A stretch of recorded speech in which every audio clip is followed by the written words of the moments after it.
Voilà, voilà, bonjour, bonjour à tous. Bienvenue pour ce cours d'araméen, d'initiation à l'araméen. On avance petit à petit comme ça.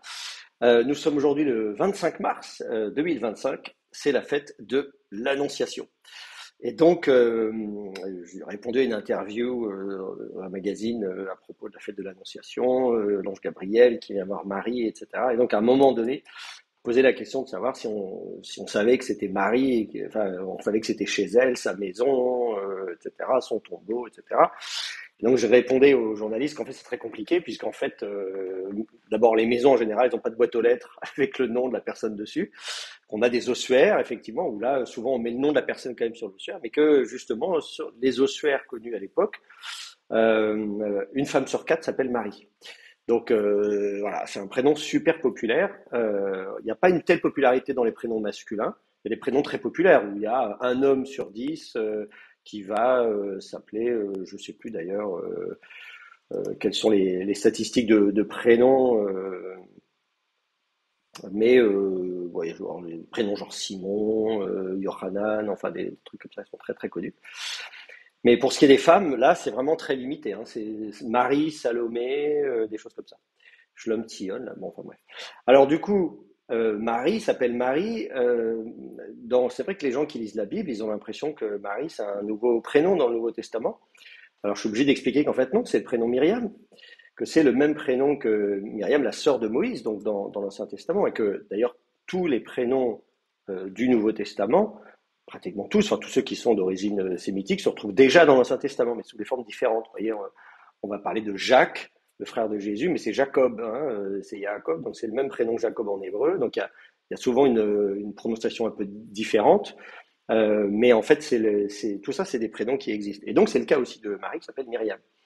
Et donc en fait concrètement, euh, le prénom que vous connaissez donc en hébreu sous la forme Myriam,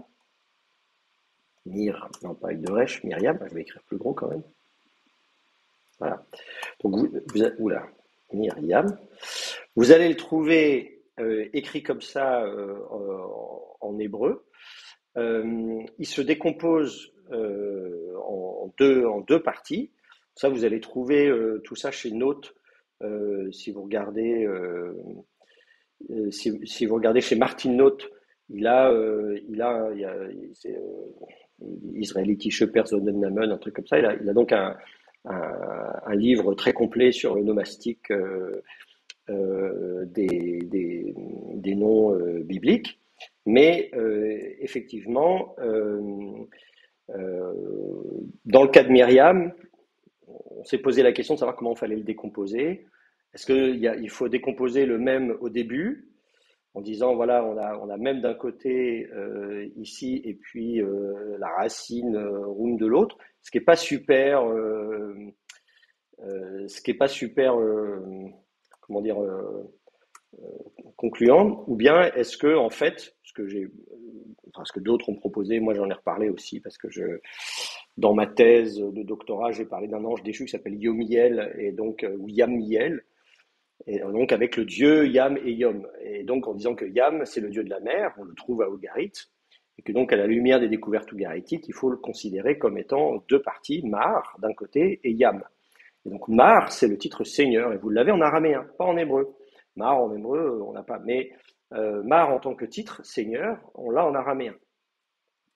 Et donc ça veut dire Yam et Seigneur, tout simplement, le dieu Yam et Seigneur. Alors ça marche en araméen et pas en hébreu, donc ce qui fait dire que c'est un prénom araméen, et donc il faut le vocaliser comme ça, Mariam en araméen, vous pouvez mettre un kamet si vous voulez, on ne va pas se battre sur l'écriture d'un A en syllabe finale tonique, mais voilà, Mariam, euh, moi je mettrais plutôt un patar, mais bon, bref, parce qu'en plus, Yam, c'est une racine géminée, Yamma, en araméen, vous verrez qu'on l'écrit avec un dagesh dans le même.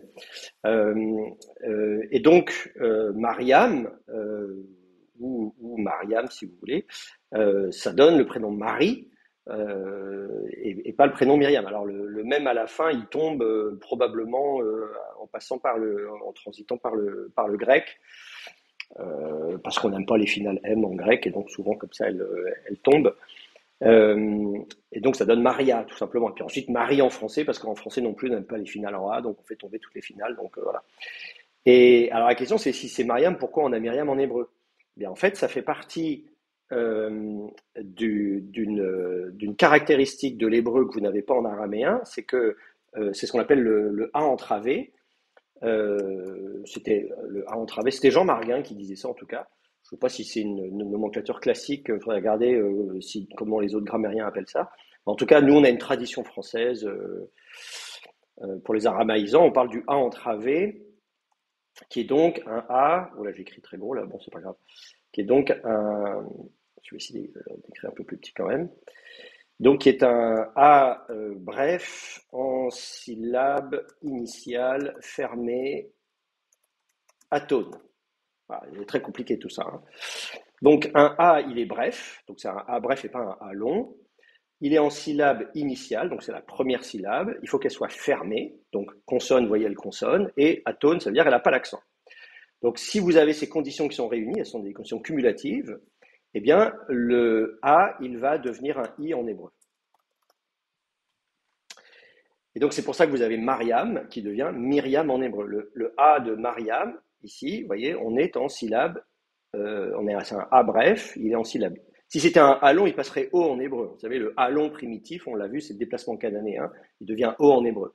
Donc, vous dites shlam en araméen, mais shalom en hébreu. Le A devient un O. Mais si le A il est bref, qu'il est en syllabe initiale fermée atone, eh bien, il va devenir un I en hébreu de façon assez récurrente. Pas forcément systématique, il y a des exceptions, mais quand même globalement. C'est la même raison pour laquelle vous allez avoir. Donc, c'est pour ça que Mariam devient Myriam, et que donc en hébreu, la sœur de Moïse s'appelle Myriam, alors que dans le Nouveau Testament, on a gardé Mariam, qui est devenue Maria et donc Marie. Vous l'avez aussi en arabe. D'ailleurs, Mariam existe en arabe, où il y a même, pour le coup, même des phénomènes d'allongement, puisqu'on va reféminiser cette forme en l'appelant Mariama, ce qui n'est pas forcément une féminisation aussi, ça peut être aussi un allongement de voyelle, parce que je pense que dans certains dialectes africains, notamment, on met des finales A même pour des prénoms masculins. Donc voilà, nous saluons toutes les Marie, Myriam, Mariam et même Mariama ce soir pour cette fête particulière. Un petit détail, tant que j'y suis, puisque des Maries, il y en a beaucoup dans le Nouveau Testament. Aujourd'hui, c'est Marie, la mère de Jésus. Mais il y a d'autres Maries, et notamment, il y a Marie-Madeleine. Vous savez, Marie, qui est une autre Marie. Dans le Nouveau Testament, des Maries, il y en a 6 ou 7. Hein. Ce qui est normal, comme je vous disais tout à l'heure, puisque une femme sur 4 s'appelle Marie, donc forcément, on est obligé. Voilà. Et donc, Marie-Madeleine, en fait, c'est Marie de Magdala. Et donc, Magdala, vous allez voir le même phénomène, puisque donc, c'est comment je peux écrire en hébreu? Voilà, Magdala. Bon, donc le terme Magdal, on va l'écrire comme ça si vous voulez. Euh, vous reconnaissez la racine, donc c'est de l'araméen. Vous reconnaissez la racine Gimel Dalet Lamed, préformante même devant. Donc la racine d'être grand avec un même devant. Magdal, c'est ce qui est grand, le lieu qui est grand. Comme Makom, le lieu où on se tient, vous avez le verbe koum, ça fait Makom. On met un ma devant. Donc ça, dans les langues sémitiques, on a l'habitude de mettre un ma devant, il n'y a pas de problème. Sauf que là encore, si vous regardez, le A ici est un A bref, en syllabe initiale, fermé atone, c'est donc un A entravé. Ça veut dire qu'en hébreu, ça va donc devenir un I. Et donc en hébreu, vous allez dire migdal, qui a le même sens. Migdal, le terme existe en hébreu, c'est donc la tour. Et c'est un terme qui est attesté en hébreu biblique, hein, d'ailleurs, je pense. Je vais vérifier vite fait, mais je pense qu'on le trouve. Oui, c'est ça, voilà, on va le trouver. Regardez, la Migdal, ouais, c'est pas déjà Genèse 11, évidemment. On va construire une tour. C'est la tour de Babel, Migdal.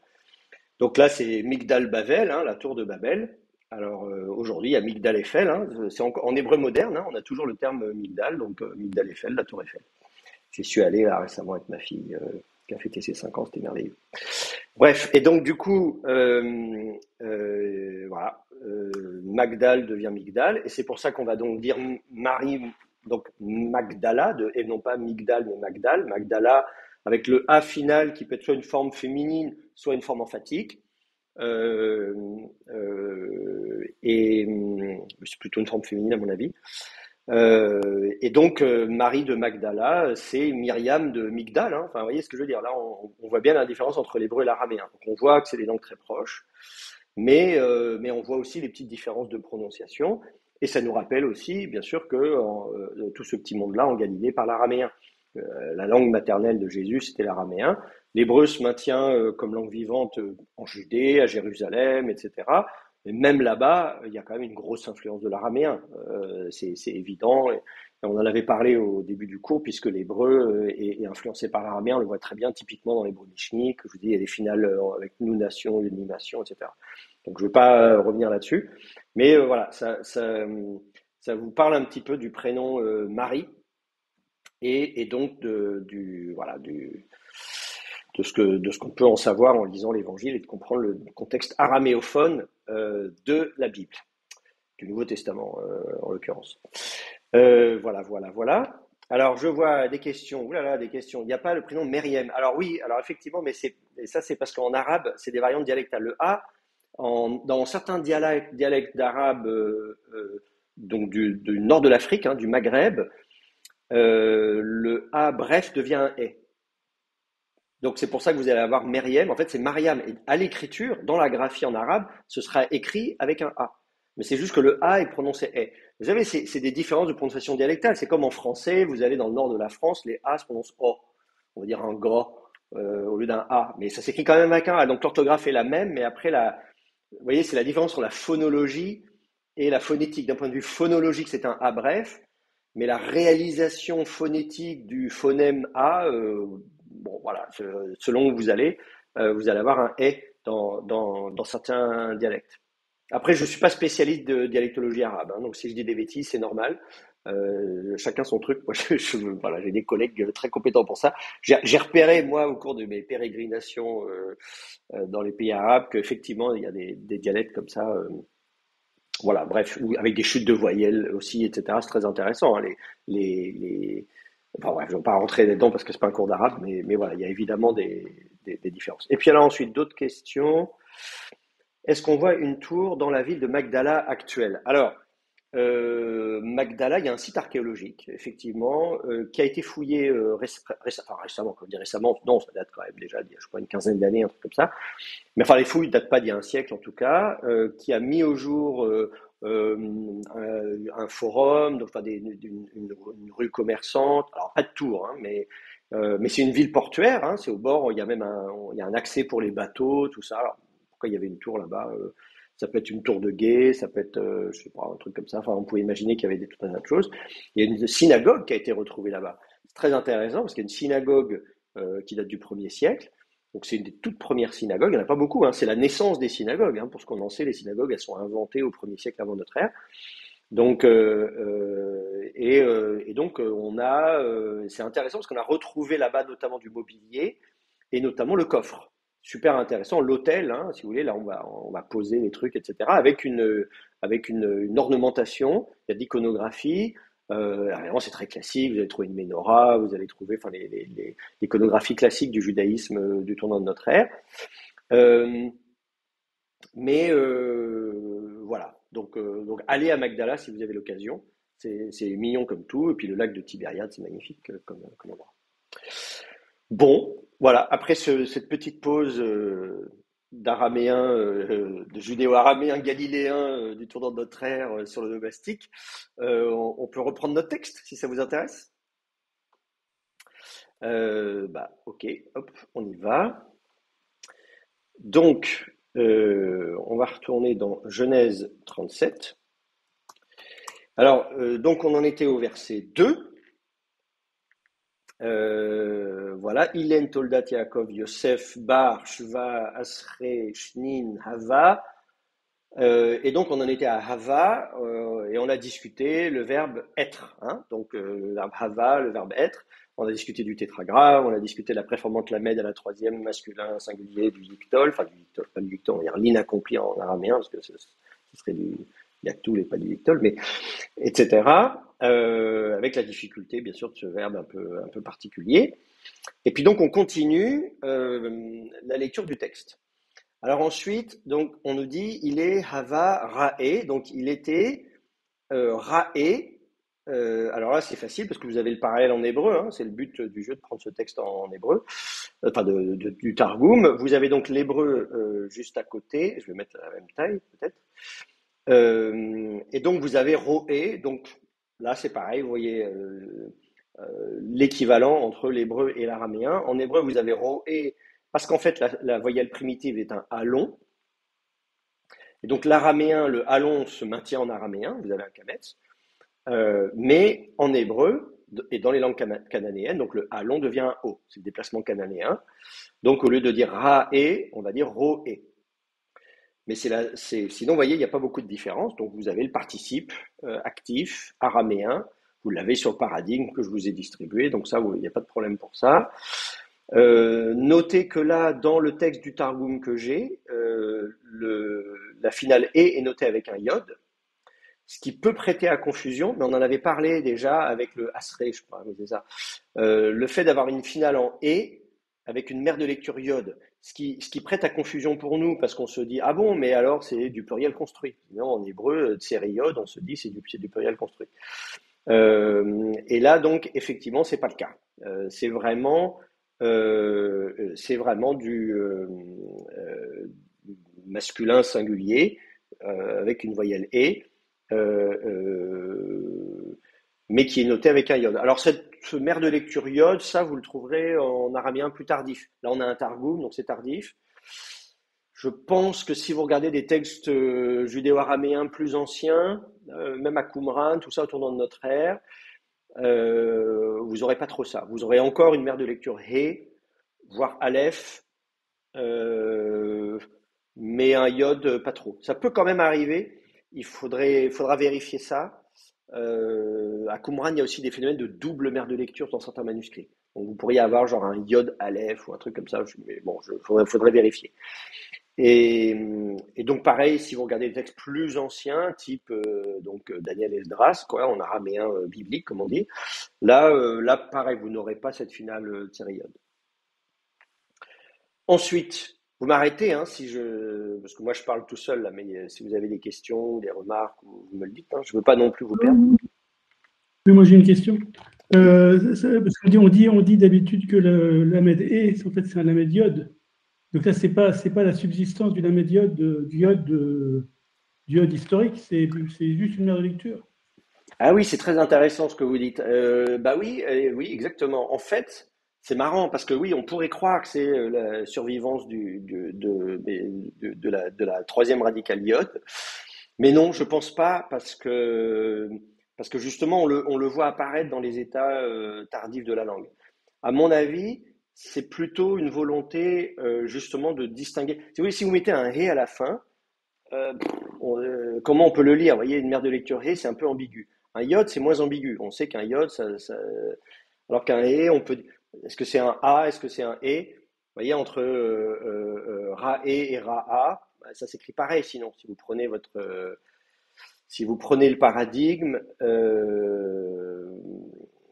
hop là, je vais vous montrer ça.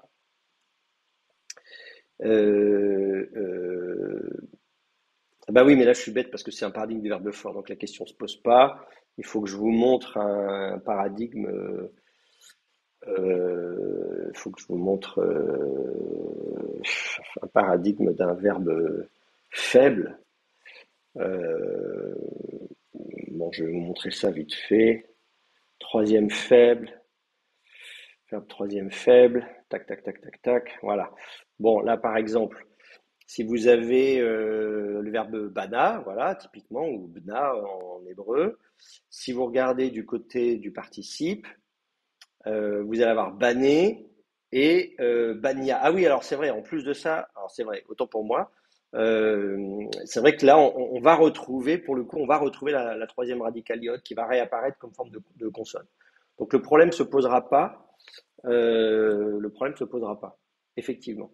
Mais en tout cas, pour ce qui est du fait d'écrire ces verbes-là avec une mère de lecture iode, c'est vraiment pas une question de la racine. Et d'ailleurs, on l'avait vu juste avant avec le asré, quand on dit asré shnin, là, le iode à la fin n'est pas du tout la troisième radicale. C'est juste une mère de lecture. Là, pour le coup, on sait que c'est juste une mère de lecture.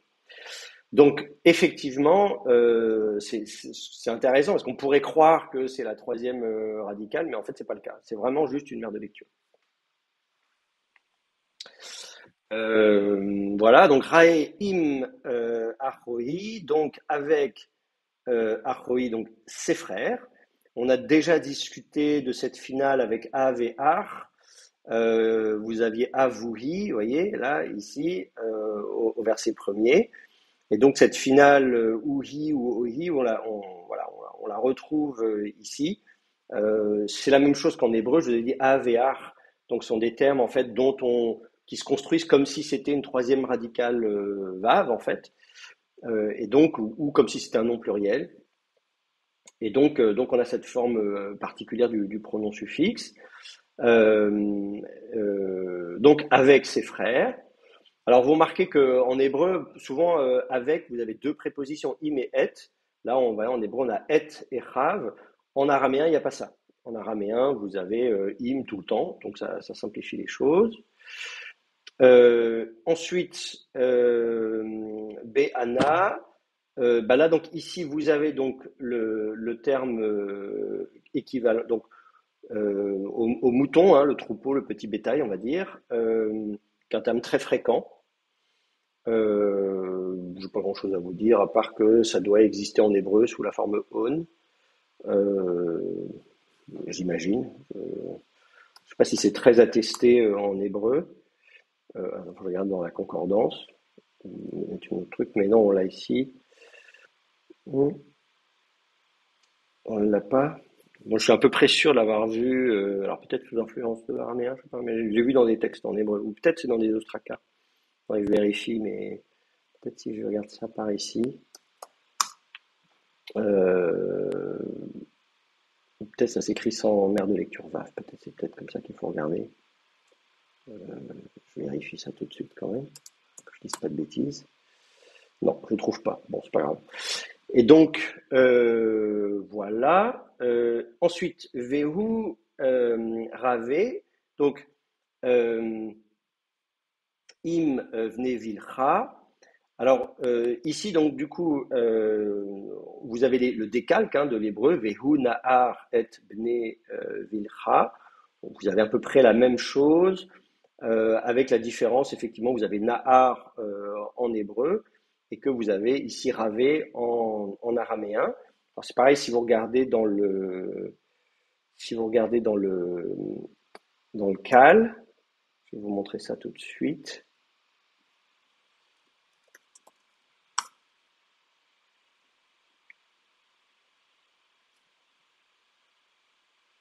C'est un peu lent, je ne sais pas pourquoi.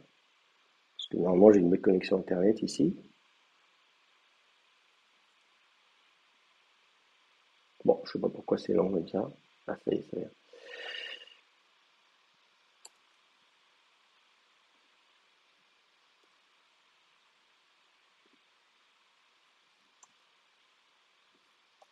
J'avais juste une petite question. Oui, je vous écoute. Oui, c'est par rapport à ses frères, à Rohi.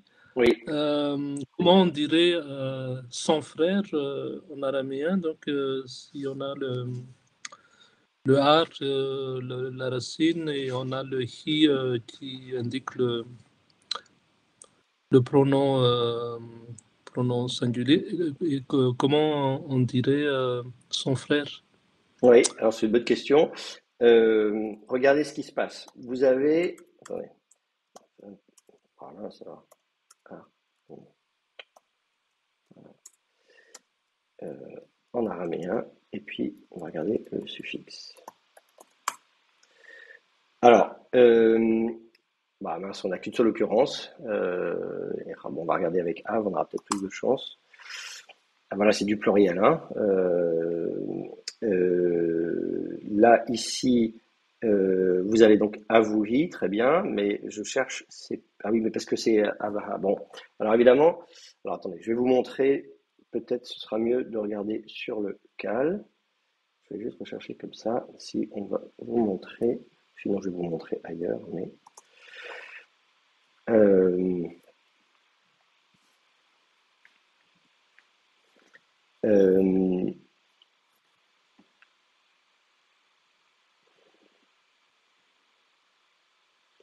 fait, c'est uniquement la vocalisation qui peut changer. Donc, du coup, il faudrait que je cherche des occurrences.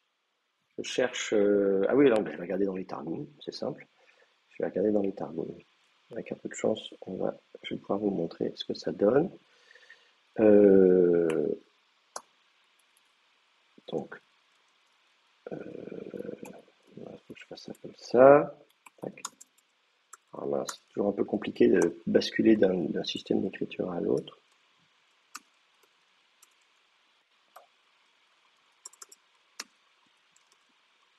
Voilà. Change de clavier. Alors, on va mettre au singulier.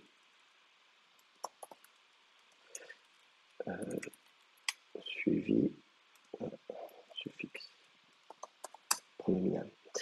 Voilà. Donc là, vous avez Arouhi, voyez, son frère, comme Avouhi qu'on a vu tout à l'heure. Si vous mettez au singulier, Arouhi, et si vous passez au pluriel, vous avez Arohi, voyez. Donc c'est seulement la vocalisation qui change. Alors, je vous dis, D'accord. c'est dû au fait qu'en fait, on considère qu'il y a une troisième radicale vav qui se contracte. Mais c'est vrai que la différence est très ténue, vous voyez. Pour Av, la différence, on a plus de chance parce que en fait, quand vous regardez Av au pluriel, vous allez avoir un pluriel augmenté. Même sans suffixe, hein. Je vais vous montrer, je vais enlever le suffixe là parce qu'il ne sert à rien. Je vais vous montrer la forme plurielle de Av. Eh ben, mais il nous met toujours des suffixes. Je vais essayer de vous montrer. Bon, alors attendez, si je mets. Comment je peux faire pour dire que je ne veux pas de suffixe derrière? Voilà, vous allez avoir Avahan à l'état absolu, vous voyez une finale An, mais alors avec cette forme avec un He augmenté, et comme si c'était du féminin. C'est particulier, hein, mais c'est comme en hébreu quand vous avez Avot. Vous savez, le pluriel de Av, c'est Avot, et Hot, ça ressemble à une finale féminine. Ben là, c'est la même chose. En fait, si vous regardez, je vais vous remontrer là pour le coup le paradigme là, vous allez avoir une finale, vous voyez, où comme vous avez ici Malchan, Malchat et Malchata, donc finale An, At et Ata, vous allez avoir la même chose en fait pour les pairs. Vous allez avoir Avahan, Avahat, avec Avahati si c'est un pronom suffixe, mais ça pourrait être Avahat quelque chose, les pairs de je ne sais quoi, etc., etc. Et puis Avahata, si je peux dire, alors comment dire en anglais, c'est le pronom, c'est l'état déterminé, je sais pas, un truc comme ça.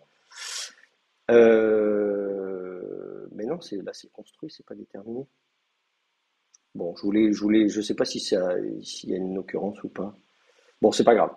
Donc là, en tout cas, vous allez avoir ça. Et ce sera Avahata, le pluriel emphatique, comme vous avez Malchata, etc. Donc ça va vous donner le pluriel de Hav. Donc, pour Hav, effectivement, le pluriel va être un pluriel augmenté, avec le He, Avahat, Avahan, Avahat, etc. Donc là, il y aura moins de confusion sur les pronoms suffixes entre Avuhi et le pluriel, alors que pour Ar, ça va être plus compliqué parce qu'effectivement, que vous soyez au singulier ou au pluriel, vous aurez dans tous les cas Ar avec ce Vav entre les deux et le Hi. Et donc, vous aurez la seule différence, c'est que vous aurez effectivement Uhi au singulier et Ohi au pluriel. Ça, faut regarder les pronoms suffixes derrière les mots pluriels. Voilà, vous avez yomohi. Donc ça, ce ohi, c'est la vocalisation que vous attendez derrière un nom au pluriel. Et de fait, si ar est au pluriel, vous aurez arohi. Donc là, dans le texte qui nous intéresse, il est question des frères de Joseph. Donc je vais retourner dans le texte. Et vous verrez qu'effectivement, on a bien ohi, on est dans Genèse 37.2, ça a bien été vocalisé à rohi et pas à rouhi. D'accord? Parce qu'il y a plusieurs frères. Si c'était son frère, eh bien, on aurait Arouhi. Mais c'est sûr, c'est compliqué. Quand vous avez un texte qui n'est pas vocalisé, ça s'écrit pareil. Oui, Voilà. effectivement. Merci. Voilà. Très bien. D'autres questions? Ça va? C'est bon pour vous? C'est bon? Ok. Très bien, très bien. Ensuite, oui, c'est ce qu'on disait. Ah oui, j'ai une question. Oui. Oui, je viens, enfin, je comprends pas pourquoi son frère, on dirait pas comme c'est mis sur le cours à Roei et avec tiré et le he à la fin. Oui, c'est vrai. Mais justement, alors ça, c'est aussi un problème. C'est la caractéristique de ar et av. Ces deux termes-là vont prendre des pronoms comme si c'était des termes au pluriel. Ah oui, Euh, d'accord. voilà. Et Oui, comme en hébreu. voilà. Donc c'est ça. Il faut si vous regardez en hébreu, voilà, justement, ça va être la même chose. Alors, si je cherche, faut que je cherche en hébreu. Je vais m'ouvrir un autre onglet, ce sera plus simple. Si vous regardez, voilà, en hébreu, Av, si on dit son père, vous n'aurez pas Avo,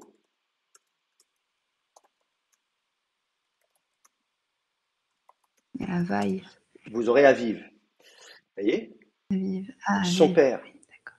le père de lui, voilà, ce sera Aviv. Et donc, on se dit, cette forme, elle fait penser à une forme du pluriel. C'est pas non plus exactement la même forme que le pluriel, parce que le pluriel serait sous save. Vous avez les chevaux de lui, sous saut son cheval, sous save ses chevaux à lui. Donc là, on a Aviv. Donc c'est pas tout à fait la même chose, mais on comprend qu'il se passe quelque chose. En araméen, c'est la même chose. Et là, ce sont deux termes particuliers qui vont avoir un autre pronom suffixe qui va être une forme longue. Alors en fait, c'est pareil, hein, tout ça, comment dire, ça se comprend mieux si on revient à la forme primitive, dans le proto-sémitique, du pronom suffixe. Concrètement, si vous partez du huwa, alors, vous voyez, même en hébreu, quand on dit hu, le pronom indépendant hu, c'est un he avec un he-vav. Bon. Et en fait, c'est comme ça qu'il faut le comprendre. C'est-à-dire que quand on vient suffixer le pronom, il va se contracter, on part de la forme pleine, et qui va se contracter. Et donc, dans les langues sémitiques de manière générale, on comprend que le pronom suffixe troisième masculin singulier, c'est un he et un vav, et que il peut se passer des choses. Donc, par exemple, le he peut tomber. Et donc, effectivement, c'est pour ça que vous allez avoir, par exemple, sous save, en fait, c'est sous saihu qui va se contracter. Et d'ailleurs, vous allez avoir tantôt sous sehu et tantôt sous save. Ce qui donne des différences d'ailleurs en hébreu ancien entre l'hébreu israélite et judaïte. Soit dit en passant. Hein. Donc ça, c'est bon. Là, on fait pas de l'hébreu ce soir, mais il y a des variantes dialectales et on le voit très bien pour les noms pluriels avec un pronom suffixe troisième masculin singulier. On le voit dans les ostracas. Si vous êtes à Samarie, vous n'avez pas la même orthographe que si vous êtes à Arad. Bon, voilà. Donc on sait qu'il y a des différences nord-sud comme ça. Et on le voit également en hébreu ancien sur le pronom suffixe. Je l'ai vu tout à l'heure avec les étudiants d'hébreu avancé. Je ne sais pas s'il y en a parmi vous qui suivent ce cours-là aussi. Où justement, quand on dit le pronom suffixe troisième masculin singulier, il s'écrit avec un he en hébreu ancien. Alors qu'en hébreu biblique, on mettrait un vav sous so, son cheval à lui, sauf qu'en hébreu ancien, on met un he. Alors, soit on le prononce sous so en disant le he est une mère de lecture pour un o, possible, ou bien on peut considérer que non, en fait, le he était vraiment prononcé. Et si vous regardez du côté de l'araméen, c'est pareil. Quand vous regardez les pronoms suffixes en araméen, vous voyez, quand on dit yomé et yoma, vous remarquez que le pronom suffixe avec un apic, dans le he, vous dit bien que le he est une consonne. Et donc, on retrouve en fait ce he primitif en proto-sémitique du pronom suffixe troisième masculin singulier. En proto-sémitique, on part de l'idée qu'en fait, voilà, vous avez un he et un vav, que de temps en temps c'est le he qui tombe. En hébreu, le he va tomber assez souvent, mais ça peut être le vav qui tombe aussi, ou bien vous pouvez plus ou moins garder les deux. Et donc quand vous avez comme ça yomohi, il faut vous dire que oui, alors effectivement derrière il s'est passé quelque chose. Euh, euh, avec le pronom suffixe, le he qui se maintient, etc. Voilà, donc évidemment, ça varie d'une langue sémitique à l'autre, d'un dialecte à l'autre. Donc, même pour l'araméen, c'est pas évident. Sur le paradigme, j'ai essayé de vous mettre un certain nombre de variantes dialectales en araméen, mais voilà, en sachant qu'il y a des choses parfois un peu bizarres. Vous voyez, par exemple, quand vous avez yoma, ici, c'est évidemment impossible d'avoir un yod mère de lecture pour un hé. Le yod, il n'est pas vocalisé en hébreu, en araméen biblique, donc normalement, il est mère de lecture, mais c'est forcément un kérékétiv. Donc, c'est comme justement les sous-saves, quand vous avez sous-save en hébreu, qu'on vous met kametz yod vav, et qu'on vous note quand même le yod en hébreu, le yod n'est pas une mère de lecture pour un son A.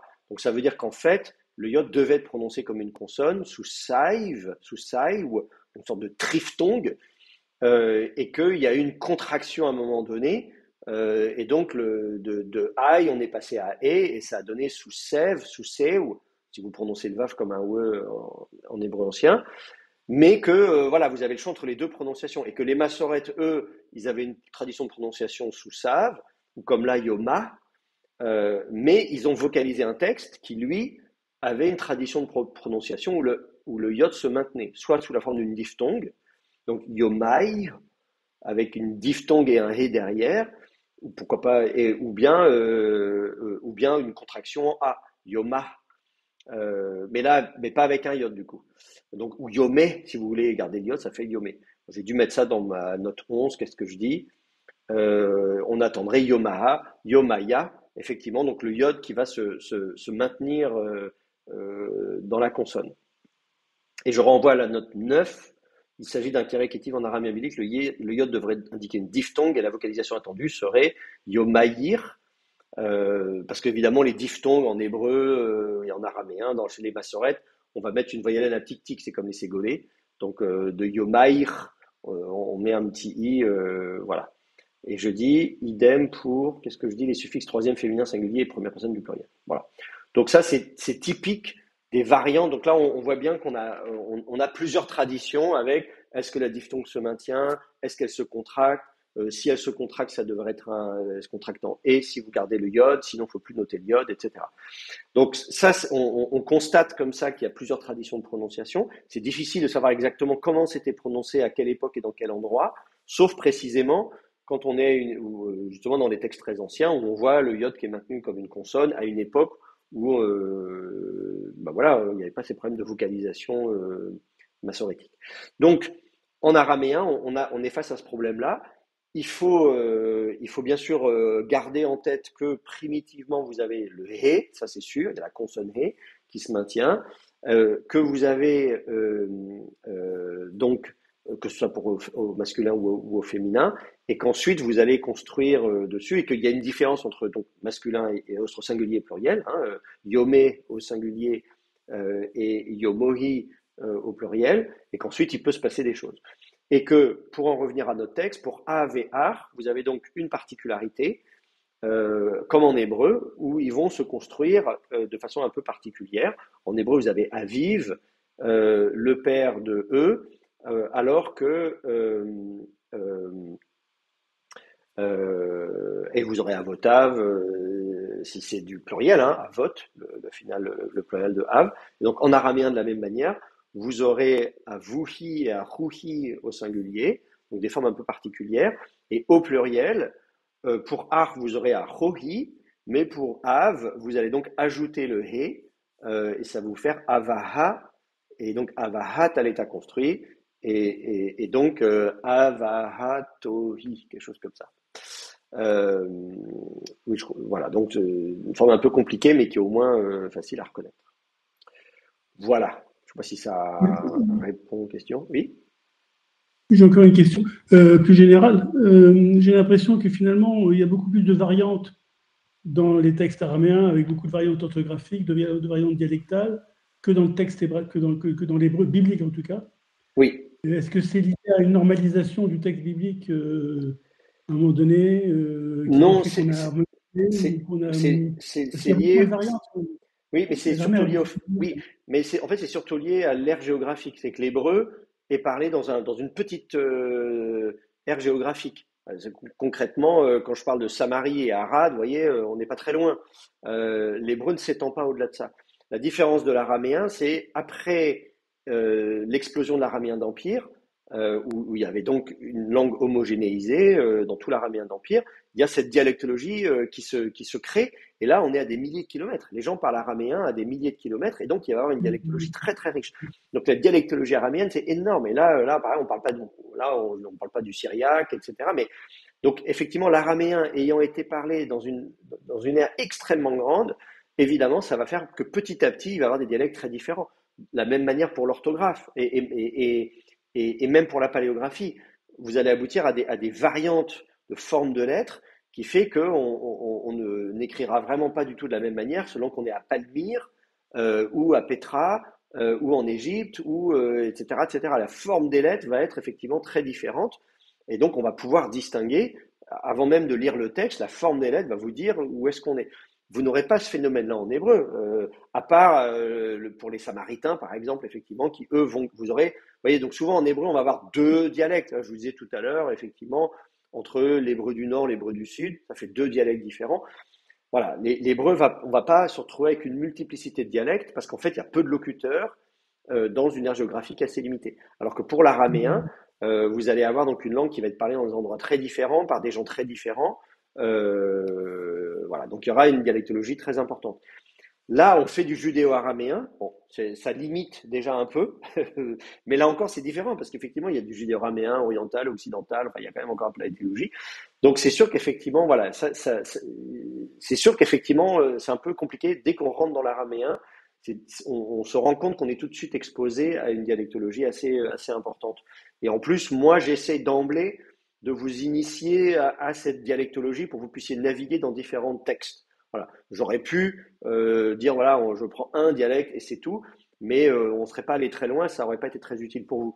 Comme vous avez déjà fait de l'hébreu avant, je considère que vous êtes des grands et que voilà, c'est un peu perturbant au début, mais après, si on a un peu les réflexes, les mécanismes, justement de prendre un peu de distance et de se dire, bon, je tombe sur un truc, j'ai un et, un suffixe, machin, qu'on a un petit peu en tête, justement des formes primitives, voilà, on est moins choqué. Et vous pouvez toujours vous référer après à une grammaire de référence qui va vous donner, voilà, vous allez voir Dalman ou je sais pas qui, et en principe on vous explique bien tout ça, quoi. On a fait l'inventaire des différentes formes dialectales et ça pourra, voilà, normalement on s'en sort assez bien. Voilà. Pas d'autres questions? On continue? Alors donc, qu'est-ce qu'on nous dit? Donc il est Imahoi Beana, voilà, Vehu Rave Im Vne Bira. Ah oui, voilà. Et on était à effectivement Rave, et je voulais vous montrer, non c'est pas là, que je retrouve ma page. Voilà, c'était pas là non plus, c'était, je l'avais pas trouvé, voilà c'est là. Donc vous avez effectivement Rave en araméen, qui est l'équivalent de Nar en hébreu, vous voyez, on vous dit Young Man. Et qui est un terme à la troisième radicale iode. Alors effectivement, Jean-Pierre va me dire, ah oui, mais donc c'est pour ça que ça s'écrit ravé, sauf que non, ça s'écrit ça s'écrit ravé parce que c'est une voyelle et en finale et qu'on est en judéo-araméen. Mais dans des formes plus anciennes, on ne l'écrirait probablement pas comme ça, on l'écrirait probablement avec un he ou un aleph. Mais ce qui est sûr, c'est que comme toutes les formes à troisième radicale iode, vous allez retrouver la troisième radicale iode quand vous serez à l'état emphatique. Donc vous allez avoir ravé à l'état absolu, mais ensuite ravia à l'état emphatique. Voilà, qu'est-ce que je peux vous dire d'autre? Rien de spécial. Voilà. Ensuite. Oui, c'est encore une question. C'est parce que ça ressemble aussi à un participe d'un verbe rava ou rave qui grandit, une chose comme ça. Ça ne pourrait pas être ça. Alors, il était grandissant. Oui, effectivement. C'est pas un aleph à la fin, Rabat? Donc, pardon? C'est pas un aleph à la fin, le troisième radical, Rabat? Alors, c'est plus compliqué parce que si on rentre là-dedans, en fait, on a une racine bilitaire à la base, reshbet. Donc ça existe les racines bilitaires. Quand on a des racines bilitaires, on est embêté parce que nous, vous voyez, on a des paradigmes avec des racines trilitaires. Donc les racines bilitaires vont être augmentées. Il va falloir mettre une troisième radicale. Et là, vous avez le choix. Donc, vous dites, c'est comme tous les paradigmes que vous avez appris quand vous avez fait de l'hébreu, est-ce que c'est une première faible, une deuxième faible, une troisième faible ou une troisième géminée? C'est toujours ça. Donc, vous allez pouvoir faire une première radicale faible si vous voulez. Bon, c'est pas forcément le premier choix. En général, on va plutôt mettre quelque chose au milieu ou à la fin. Donc, vous allez avoir rov, vous pouvez imaginer une racine rov, avec une racine concave, ou bien, effectivement, vous allez mettre une troisième à la fin, donc qui sera une troisième faible yod. Troisième aleph, c'est quand même plus rare. En général, on hésite quand même, mais ça peut arriver d'augmenter comme ça, ou de confondre, en tout cas, avec une troisième radicale aleph. Mais les verbes à troisième radicale aleph sont quand même assez rares. Les vrais verbes... mais voilà, donc on a une troisième radicale iode qui va se retrouver écrite avec une mère de lecture hé assez souvent.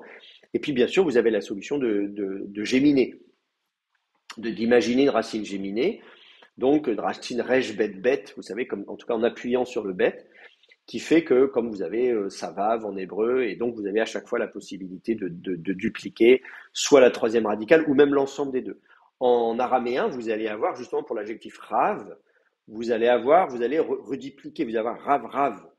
Donc le pluriel de l'adjectif rav, mais je ne l'ai pas mis sur le paradigme d'ailleurs, sinon je peux vous montrer ça, mais là on rentre déjà dans des considérations un peu compliquées. Oui, en plus je l'ai mis, vous voyez, j'ai pensé à tout.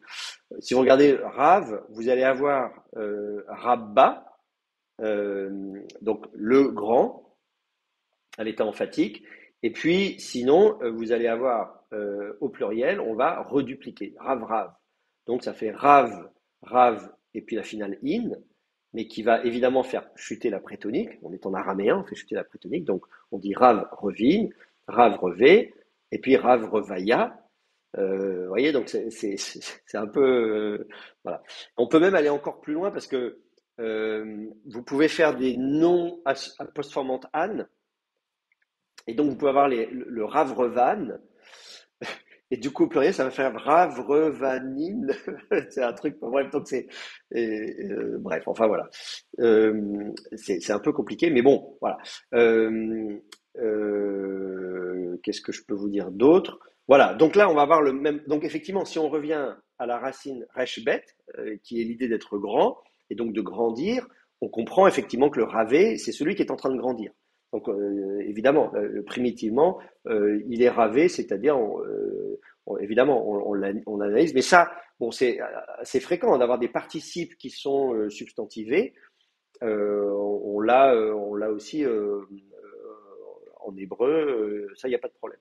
Donc ça, c'est pas très surprenant pour vous de se dire, d'accord, c'est à la base un participe, mais qui a été substantivé. Et donc le ravé, c'est celui qui est effectivement en train de grandir. Donc il n'y a pas d'équivalent en français. Bon, bref. Voilà. Donc, le grandissant, voilà. Bref. Donc il n'est pas encore adulte, puisqu'il est encore en train de grandir. Hein. C'est la caractéristique, vous savez, la définition d'un adulte, c'est l'être humain qui a fini de grandir, ou d'une espèce animale. Donc c'est l'opposé de celui qui a fini de grandir. Donc c'est ce qu'on appellerait en français un enfant ou un adolescent ou je sais pas quoi, ça dépend de l'âge. Bon, voilà. Donc effectivement, la forme ici, elle est pas effectivement compliquée à analyser. Donc im venait Bilha, donc avec les fils de Bilha.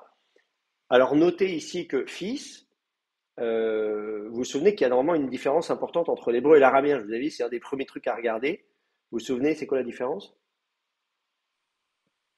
Alors, oui, c'est ça, c'est bar. Voilà, oui, c'est ça, exactement. Donc, normalement, en hébreu, vous avez ben, le fils, et en araméen, vous avez bar. Alors, on pense que le noun est primitif, parce qu'on l'a dans beaucoup de langues sémitiques, donc ben, bin, etc. Banoum, voilà, en plein de langues sémitiques. Et que c'est en araméen qu'il y a eu un déplacement du noun au resh.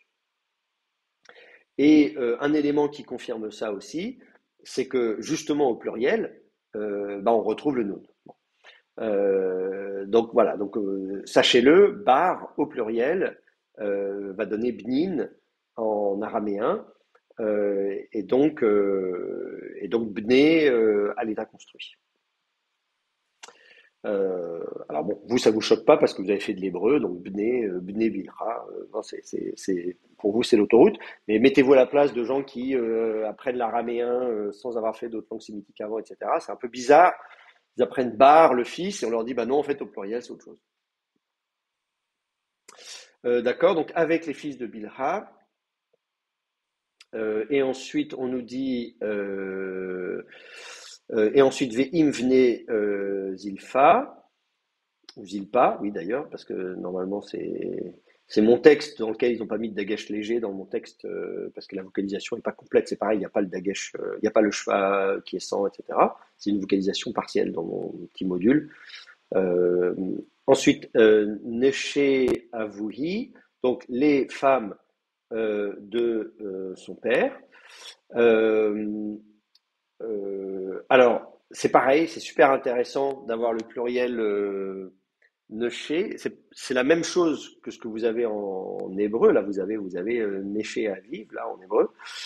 Sauf que, normalement, en araméen, au singulier, vous n'avez pas Isha, vous n'avez pas de Shin, vous avez un Tav, Itta.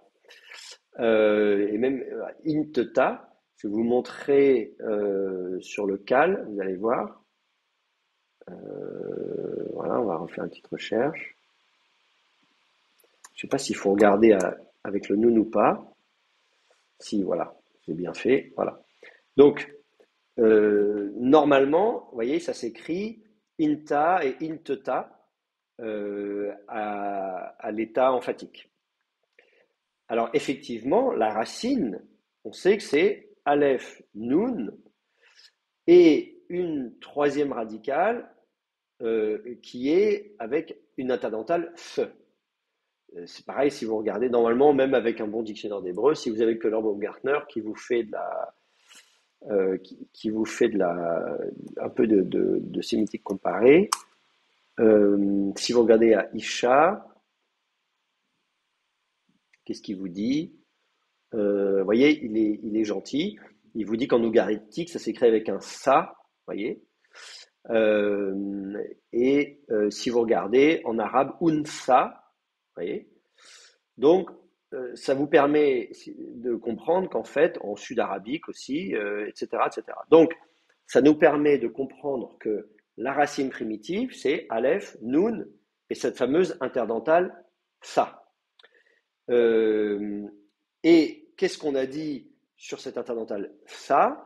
C'est que en hébreu, elle s'écrit systématiquement shin, et que en araméen, elle va au départ dans les langues, dans les dialectes les plus anciens, s'écrire shin, mais qu'ensuite, on va voir apparaître une écriture tav. Et donc, elle va être écrite tav avec une alternance, et ensuite, ça va être tav systématiquement. Donc, la question est toujours de dire, est-ce que l'interdentale feu continuait à être prononcée? Mais on hésitait à savoir comment l'écrire, un feu, comment on écrit un feu, shin ou tav, mais dans tous les cas, on prononce feu. Quelle que soit l'orthographe, la prononciation est la même. Ou bien, est-ce que ce changement orthographique résulte aussi d'un changement de prononciation? C'est-à-dire que l'interdentale a vraiment évolué vers un che ou un te. Et donc voilà, donc ça c'est des questions qu'on se pose, parce que manifestement on n'a rien de mieux à faire un soir à 21h.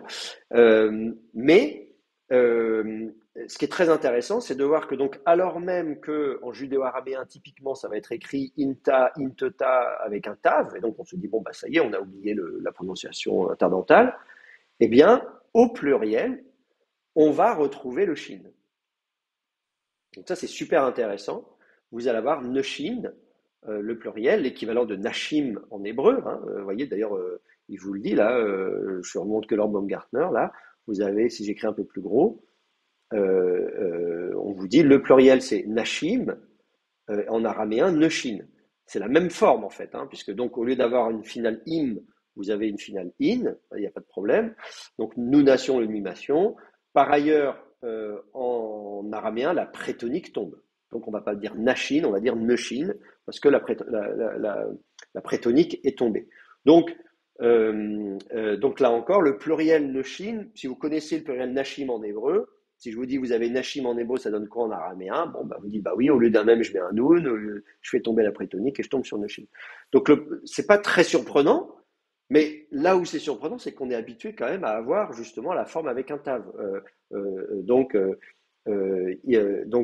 Inta, voire itta avec assimilation du nun. Alors ce nun en hébreu, il est tout le temps assimilé. Hein. Vous voyez, isha, vous mettez un dagesh dans le shin. Ce shin du dagesh, c'est un nun primitif. Je ne sais pas si vous le saviez. Moi, je le dis dans mes cours d'hébreu parce que justement, quand je dis que le pluriel de isha, c'est nashim, comment ça se fait quand on apprend l'hébreu que le pluriel de isha, c'est nashim? J'explique que le nun, en fait, il faisait partie de la racine, qu'il a été assimilé dans le shin, que le aleph, il est tombé, parce que oui, ça faiblit, c'est un amuissement, etc. Voilà. Et que donc, ça donne la forme nashim. Donc, si vous avez appris l'hébreu avec moi, normalement, vous saviez déjà que dans le dagesh fort du shin se trouvait un nun qui se cachait bien. Mais voilà, en tout cas, ça apparaît aussi en araméen où assez souvent, dans la graphie elle-même, le nun se maintient. Vous l'écrivez inteta. On peut vérifier tout de suite d'ailleurs si en araméen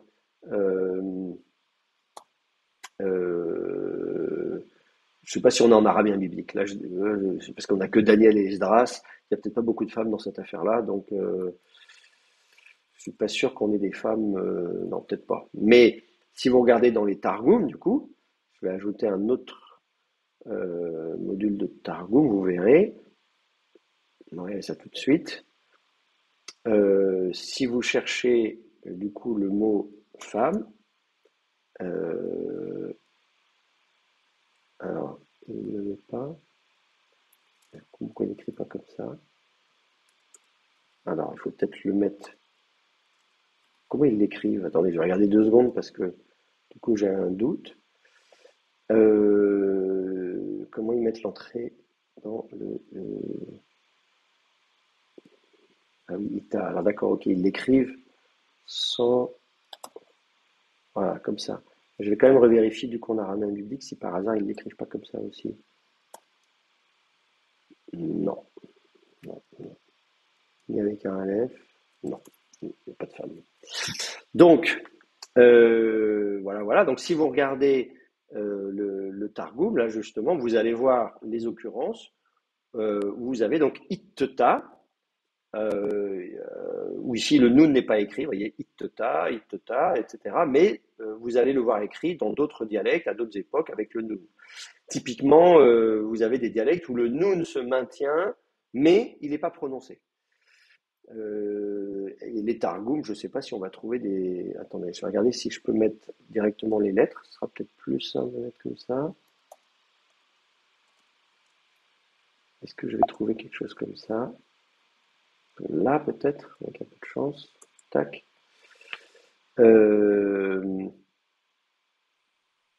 Voilà. Donc là, vous avez un exemple dans Job 18-15, où vous avez le nun qui se maintient dans la graphie. Et puis, ici aussi, dans le Targum d'Esther 1.22, vous voyez, vous avez al-int-t, donc ces femmes à lui, etc., etc. Bon, voilà, on le retrouve comme ça de temps en temps. Voilà, int-t, on nous dit, voilà, Shum Intete et le nom de sa femme, etc. etc. Oui, Shum, c'est le nom en araméen. Vous avez Shem en hébreu, le nom Shem. En araméen, vous aurez Shum. Parfois Shem aussi en araméen d'ailleurs aussi. Vous avez un changement de voyelle fermée entre le ou et le e. Le a est une voyelle ouverte, voyelle fermée. Donc vous avez parfois des alternances dans les dialogues entre le. Mais sinon c'est le même terme qu'en hébreu. Et donc la Intete. Donc ce que je vous dis, c'est que voilà, en araméen, de temps en temps le nun va se maintenir dans la graphie. De temps en temps, il tombe. La question, c'est quand il se maintient dans la graphie, est-ce qu'il est effectivement prononcé? Est-ce qu'il faut prononcer int-t ou est-ce qu'il est carrément assimilé? Il est quand même assimilé, mais on le maintient dans la graphie. Je donne un exemple. En syriaque, typiquement, vous allez avoir souvent le nun qui se maintient dans la graphie. Alors, je ne parle pas forcément pour int-t, ou int-ta, la femme, mais des verbes même, par exemple, à première radicale nun, où le nun va être assimilé. Et donc, mais il va être maintenu dans la graphie, mais on va mettre un petit trait au-dessus linea occultans. En syriaque, on a l'habitude d'utiliser des termes latins parce que on a l'air plus intelligent.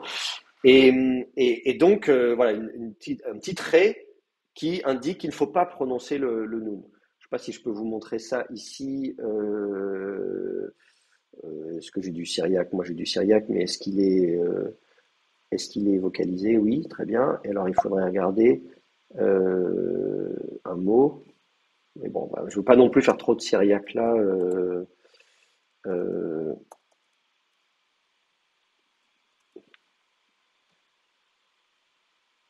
Ouais, je suis pas sûr que ça. Alors, attendez, je vais prendre un autre exemple qui aura peut-être plus de chance de voir quelque chose.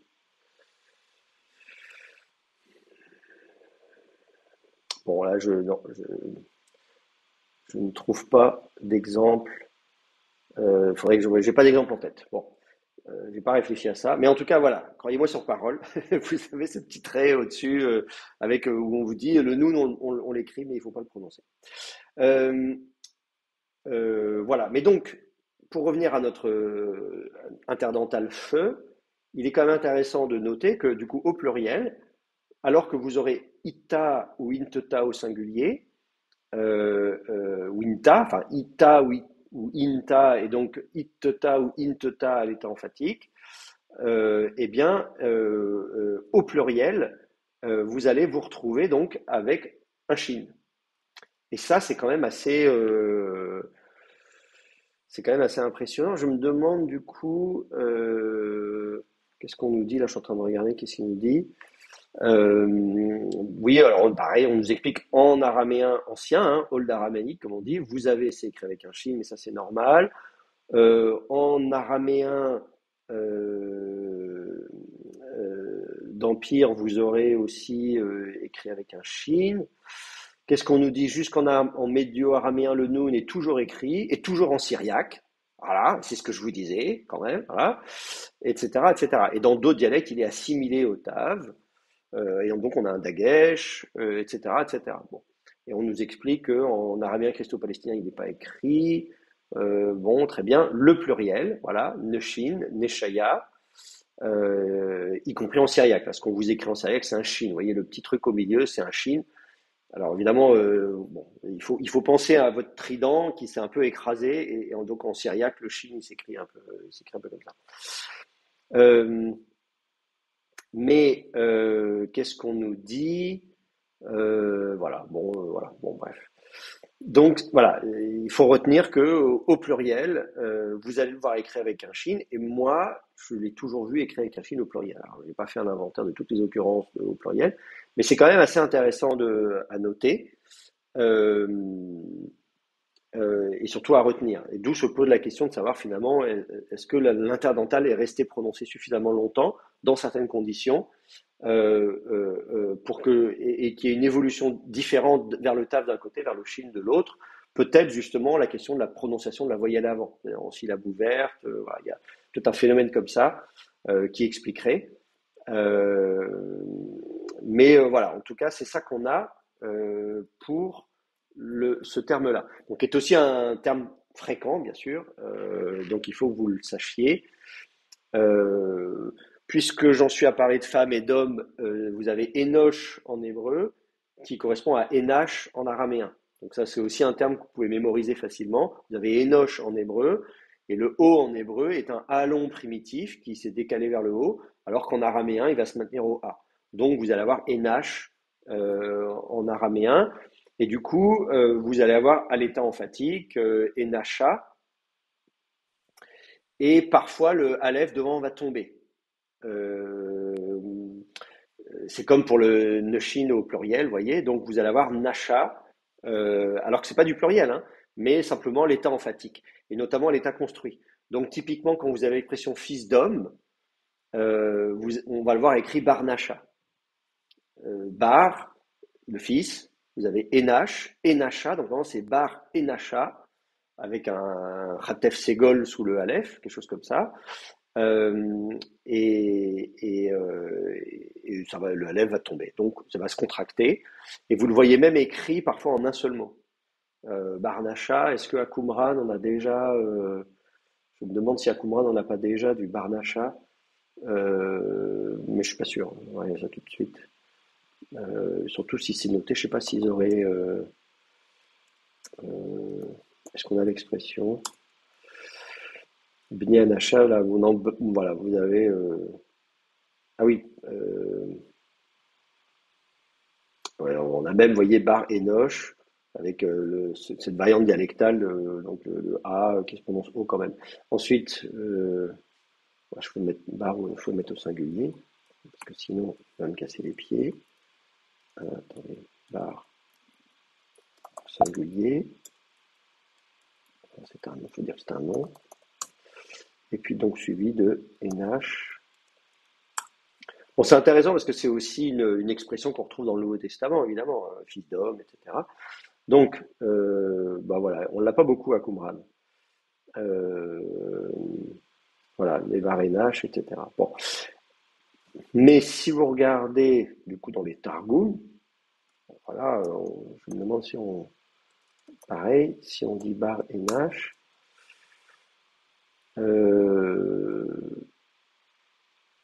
Bar et Nacha, bon, c'est bizarre parce que moi je suis tombé dessus, la forme contractée. Où est-ce que j'ai vu ça? Je me souviens plus. En tout cas, je suis tombé dessus. Il m'est déjà arrivé de tomber sur Barnacha directement. Ou peut-être il est peut-être enregistré sous un seul mot comme ça. Bon, je sais pas. Je retombe pas là-dessus. En tout cas, notez que ça peut arriver. Comme ça, vous le savez. Voilà. Une question Oui. par rapport Oui. à la forme emphatique. À quel moment on l'utilise c'est quoi exactement cette forme-là et le plus souvent on l'utilise comment cette forme emphatique? J'ai pas La bien forme compris. emphatique, c'est la forme déterminée en fait. On en a parlé au début du semestre. Ce qu'on appelle l'état emphatique en araméen, c'est l'état déterminé, c'est-à-dire que l'article défini est postposé, c'est un A à la fin, au lieu d'être un Ha devant. Ok. Donc, pensez à votre Ha, Ok. l'article défini Ha au début du mot en hébreu. En araméen, c'est un A à la fin. Voilà, pour faire simple. Et petit à petit, il va se généraliser. Et ce que je disais, c'est que dans certains dialectes, là on parlait du syriaque tout à l'heure, typiquement en syriaque, ça devient ce qu'on appelle l'état normal. Alors, les noms ont tout le temps cette finale A à la fin, enfin cet état emphatique, enfin cet état normal du coup, le A à la fin postposé, même s'il n'a plus cette force un petit peu déictique. Ok. Voilà. Ensuite, donc on nous dit qu'il est donc avec les fils de Bidra et Tzilpa, Néché Avouhi, donc les femmes de son père. Ensuite, on nous dit Ve Eti Yosef. Alors du coup, là on a un autre terme. Alors vous voyez, si vous continuez à suivre votre texte, on nous dit après Vayavo Yosef, Vayave, pardon, Yosef et Dibatam, etc. Donc vous avez le verbe bo en hébreu, qui est le verbe venir, oifil, faire venir. Donc vous allez avoir le décalque en araméen. Il faut savoir que le verbe bo en hébreu, on ne l'a pas en araméen, et on a le verbe ata en araméen, qui est donc le verbe venir, qui est un verbe super fréquent. Donc ça, il faut effectivement le connaître. Verbe ata. Donc Aleph, Tav, Yod, troisième radical Yod, qui va s'écrire ata avec une mère de lecture He ou Aleph, etc. Mais voilà, vous l'avez, donc on vous dit c'est commun, hein, c'est dans tous les dialectes araméens. Vous l'avez déjà dans la stèle de Sphiré, vous l'avez, enfin, etc. Vous l'avez en Égypte, vous l'avez en syriaque dans la Pshita, vous l'avez partout, vous l'avez à Qumran, vous l'avez, etc. Bon, voilà. Et donc, vous voyez, vous avez Ata, par exemple, à Qumran. Vous allez l'avoir en araméen biblique aussi. Vous allez forcément l'avoir dans Daniel ou Esdras. Hop, tac, regardez. Voilà, dans Daniel, vous allez l'avoir à plusieurs reprises. Évidemment, voilà. Donc ça, il y a pas de problème de ce point de vue-là. La difficulté, évidemment, c'est que c'est encore un verbe faible. C'est un verbe troisième faible. Donc le yod va réapparaître, etc., etc. Et en plus, c'est un verbe P-Aleph. Donc, vous allez aussi avoir des problèmes du Aleph qui va tomber. Donc, c'est très compliqué. Donc là, typiquement, dans Daniel 3.2, vous avez le mété. Alors, en fait, c'est un peu compliqué parce que vous avez donc, c'est un infinitif construit, mais il y a plein de choses qui sont tombées. L'infinitif construit du Peal en araméen a une préformante même. Alors ça, c'est un peu bizarre hein, pour un hébraïsant. Vous n'êtes pas habitué à ce qu'un infinitif construit ait une préformante même. Mais voilà, il faut savoir que ça existe. Voilà, mirtav en araméen, c'est l'infinitif construit du Peal, hein, donc la forme de base, l'équivalent du kal en hébreu. Voilà, vous partez d'une forme mirtav. Les autres formes, vous n'avez pas la préformante même. À vrai dire, dans certains dialectes, on peut se poser la question, mais je ne vais pas rentrer dans les détails. Mais en tout cas, vous partez d'une forme mirtav. Mais évidemment, si vous avez le verbe ata, donc c'est un peu, voilà, vous allez avoir le aleph qui va tomber, avoir une contraction, et vous allez aussi avoir la finale yod qui va tomber. Donc vous aurez deux mères même pas, vous aurez une mère de lecture à la fin. Donc si vous regardez un peu, je peux vous montrer là un petit paradigme. Est-ce que j'ai le verbe ata d'ailleurs je pense que je m'étais amusé à faire un paradigme complet du verbe ata à un moment donné. Voilà. Donc là, vous avez donc le verbe ata, qui a donc la caractéristique d'être à la fois un p aleph et un lamed he. Donc, en fait, la médiode d'ailleurs. Moi, j'ai fait ça il y a très longtemps, donc maintenant, je dirais plus que c'est un lamed he, je dirais que c'est un lamed mais qu'est-ce que j'étais jeune. Et donc, voilà, vous allez avoir à l'accompli, à tête, atait, enfin, c'est plein de choses comme ça. Alors, retenez ata, hein, c'est quand même le plus simple, effectivement, mais voilà, le verbe ata, c'est la forme lexicale qu'il faut retenir, avec une mère de lecture aleph. Et je signale en note qu'on a aussi la forme ata avec un he dans Daniel 7.22. Et Daniel 7.22, effectivement, vous voyez, vous avez ata avec une mère de lecture he. Et vous voyez, en Esdras 5.3, vous l'avez ata avec un aleph. Donc ça, vous voyez, c'est un peu perturbant hein, pour les hébraïsants qui arrivent comme ça. Ils disent, mince, c'est un peu compliqué, mais si vous savez que c'est une troisième faible qui tombe et qu'on lui met une mère de lecture, voilà, vous êtes moins choqué en faisant une mère de lecture. Bon, voilà, on va mettre un aleph ou un he. Et donc, vous allez donc avoir, effectivement, si vous descendez voir ici l'infinitif, vous allez avoir mété, infinitif du verbe ata. Donc ça, c'est très compliqué. Je ne vais pas vous embêter hein, avec ces paradigmes de verbes faibles et des verbes doublement faibles. Avec un cours d'initiation à l'araméen en 12 heures, on n'a vraiment pas le temps. Vous trouverez ça dans des bonnes grammaires, on vous donnera ça en détail. Mais voilà, donc là, vous avez un verbe qui est doublement faible, mais qui est très fréquent. Donc, il faut quand même l'apprendre, je suis désolé pour vous, mais retenez que le verbe ata est un verbe très fréquent qu'il faut connaître. Soit dit en passant, vous l'avez dans la forme maranatha, pour ceux qui, puisqu'on est dans une fac de théologie protestante, donc ça doit vous arriver de lire le Nouveau Testament peut-être, et donc vous savez qu'il y a cette formule dans le Nouveau Testament, Seigneur, viens, Maranatha. Et donc Mar, c'est le Seigneur, on en parlait tout à l'heure justement avec Mariam, etc. Maré, il y a une forme longue, voilà. Et donc, et puis Maran, donc c'est notre Seigneur. Alors, final An, donc c'est Anna, An ou Anna. Ça dépend d'une forme longue ou courte du pronom suffixe troisième, enfin première personne du pluriel. Regardez, si vous dites notre jour, Yomana, donc Marana normalement, mais de temps en temps vous avez des suffixes courts où vous aurez juste une finale noun. Je ne sais pas si je le mets en note, peut-être la note 12, là c'est quoi cette note 12? Le A final est susceptible de tomber, d'où une finale noun. À l'inverse, un second noun peut s'ajouter. C'est vrai, de temps en temps, on a une finale nan.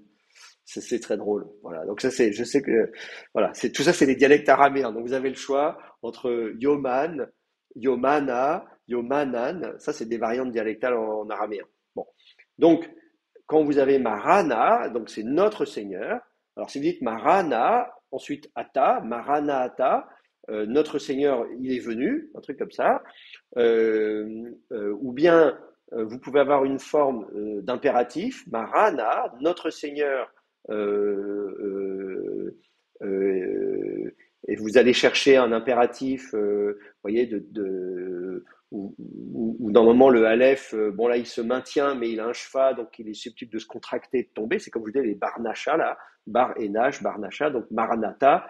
On peut imaginer que ce soit une forme un peu comme ça, ou bref, voilà, on peut imaginer plein de choses. Où il est en train de venir. D'ailleurs, on peut imaginer un participe athée, maranaté, mais qui avec une variante dialectale. Enfin bref, voilà. Donc vous pouvez triturer ça comme vous voulez, mais en tout cas, vous pouvez retenir que euh, euh, voilà, notre Seigneur vient concrètement. C'est ça que ça veut dire. Bon.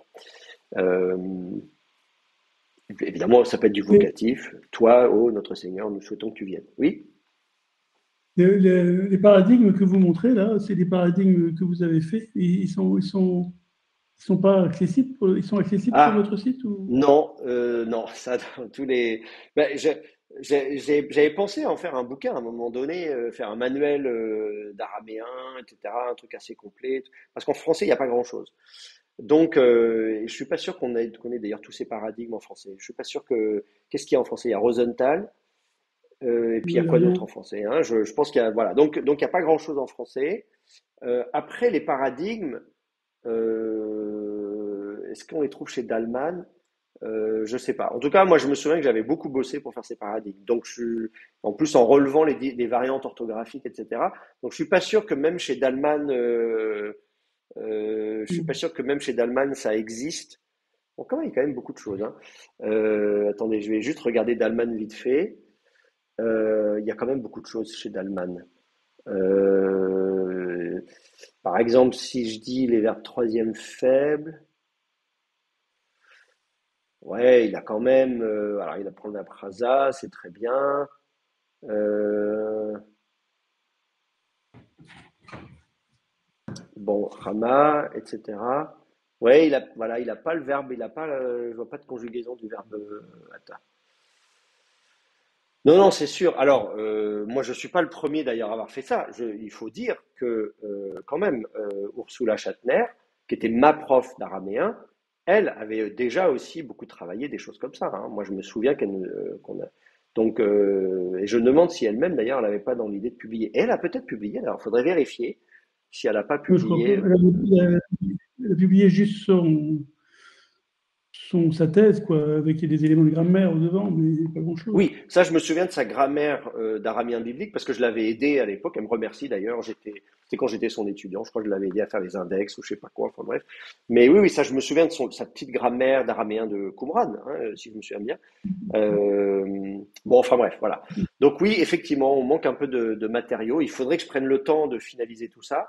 Mais moi, je publie rien avant d'avoir vérifié 15 000 fois. Surtout quand c'est des paradigmes. Parce que le but des paradigmes, c'est précisément qu'il n'y ait pas d'erreur dedans et d'avoir, si on met un kametz au lieu d'un patard ou je sais pas quoi, ça sert à rien. Donc pour moi, les paradigmes, ils doivent être vraiment nickel, sinon on fait pas quoi. Bon,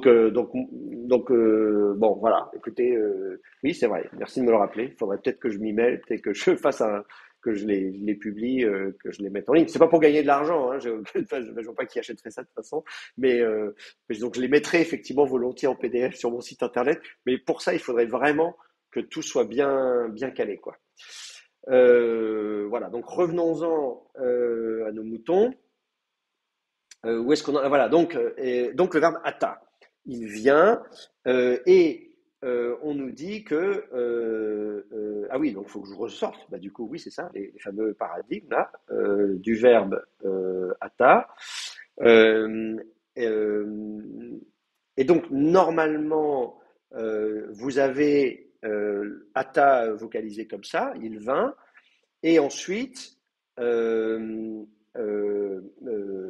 bon, vous avez l'accompli avec les préformantes auxquelles vous êtes habitué. Vous pouvez avoir évidemment le Aleph qui devient quiescent, y était, et le Aleph, s'il est quiescent, vous n'êtes plus obligé de le noter, évidemment. Là, la forme qu'on a euh, euh, euh, n'est pas une forme simple. on met une forme causative. Alors, c'est pas surprenant, puisque en hébreu aussi, vous avez remarqué que vous avez le verbe beau, mais pas simplement vayavo, mais vous avez vayavé. Donc, il a fait venir. Donc, il faut se dire qu'on va avoir l'équivalent du hifil. Donc, c'est la forme causative. Et donc, cette forme causative, elle va aussi être à peu près la même en araméen, mais au lieu d'avoir du hifil, on aura du afel. Je vais vous montrer avec le verbe fort déjà. On va commencer par ça. Donc, paradigme que je vous ai distribué. Vous voyez, vous avez le afel. En fait, c'est évidemment des formes très proches. On comprend bien que pourquoi on a du afel en araméen alors qu'on a du hifil en hébreu. Le i en hébreu dérive d'un a. Et vous vous souvenez comment on appelle ce a? On en a parlé au début.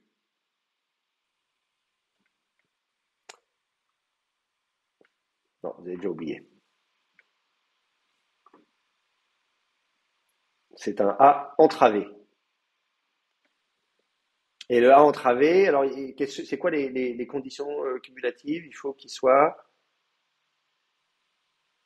fermé en syllabe initiale fermée atone. A bref.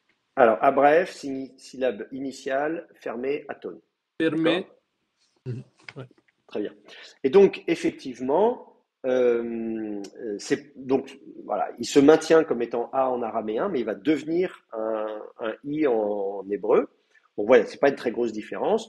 Et puis le fait qu'on ait un et au lieu d'un i, c'est quand même des voyelles très proches. D'ailleurs, souvenez-vous que même en hébreu, le hifil, vous dites yaktil, mais vous dites aussi yaktel pour des formes courtes. Donc on voit bien que même en hébreu biblique, vous allez aussi parfois avoir un et. Voilà. Donc, ici, on a donc du afel, ce qu'on appelle le afel en araméen, mais qui est donc une forme de causatif. Et donc, voilà, hartev, voilà, vous mettez un ha devant, et ensuite, vous voyez ce qui se passe. Et les finales sont les mêmes. Donc, si vous comparez, par exemple, au Peal, vous allez avoir, voilà, kitvet, vous allez avoir la finale et à la fin, vous allez trouver la finale et ici, donc hartevet. Le et prend l'accent, fait tomber la prétonique, etc. Avec la finale it aussi, vous pouvez avoir it au lieu de et. Bon. Et puis ensuite, vous mettez un ta ici, ktavta. Eh bien là, ça va être la même chose, hartevta, qui ne va pas prendre l'accent. Le ti, hartevti, hartev, hartevat, vous allez avoir donc la finale at, troisième féminin singulier, donc hartevat, qui va prendre l'accent. Ou pas, s'il ne prend pas l'accent, à ce moment-là, la voyelle ne tombe pas, évidemment. Donc voilà, vous allez avoir hartevat. Donc ça, c'est possible. Si vous voulez maintenir la voyelle, vous pouvez, mais alors à ce moment-là, il faut l'accentuer. Ensuite, hartevna, le na ne prend pas l'accent. Hartevtun, le tun prend l'accent, mais la voyelle qui précède est en syllabe fermée, donc on ne la fait pas tomber. Hartevten, hartivu et hartiva. Alors là, effectivement, petite subtilité, vous allez avoir un i ici, comme en araméen, comme en hébreu. Donc là, vous êtes, pour ceux qui aiment la voyelle i plutôt que le e, voilà, on a pensé à vous. Etc., etc. Bon. Donc ici, vous allez, donc on peut partir sur du afel. Alors, si vous partez sur du afel, évidemment, il faut regarder ce qui se passe à la forme donc causative, hein, et donc vous allez avoir ici la forme haïti pour le verbe ata, parce que maintenant le problème c'est ça, c'est que c'est pas un verbe fort, hein, c'est pas juste hartev avec un verbe fort. Il faut vous dire que vous avez une première et une troisième radicale faible. Donc la première, c'est un verbe période. Donc vous allez avoir haï, et donc avec une contraction de la diphtongue. Et puis ensuite, la troisième faible, elle va tomber aussi. Et ensuite, vous allez passer à l'inaccompli, évidemment. Alors, à l'inaccompli, pareil pour le verbe fort, vous allez avoir les mêmes préformantes, hein, aleph, tav, tav, yod, tav. Le he du causatif peut se maintenir ou pas. Donc, vous allez avoir yehartev ou yartev. Vous voyez, c'est les deux possibilités, yehartev ou yartev, tout simplement. Et donc, la question va se poser aussi, évidemment, pour le verbe ata. Quand vous allez regarder, vous allez avoir yehaine. Pourquoi j'ai mis un nun là? Ben, vous voyez, j'ai fait une faute. Vous voyez, j'ai mis un, vous voyez, exactement. Il y a une, Voyez, donc c'est pour ça qu'il ne faut pas que je publie mes paradigmes. Là. C'est Yehaïté. Voilà. Voilà. Donc voilà, j'ai fait une faute. C'est pour ça que je vous dis, il faut bien vérifier. Voilà. Donc ne haïne ou tout simplement. Ah mais non, parce que je suis la première personne du pluriel. Ah mais j'ai fait plusieurs fautes. Mais qu'est-ce que j'ai fait là?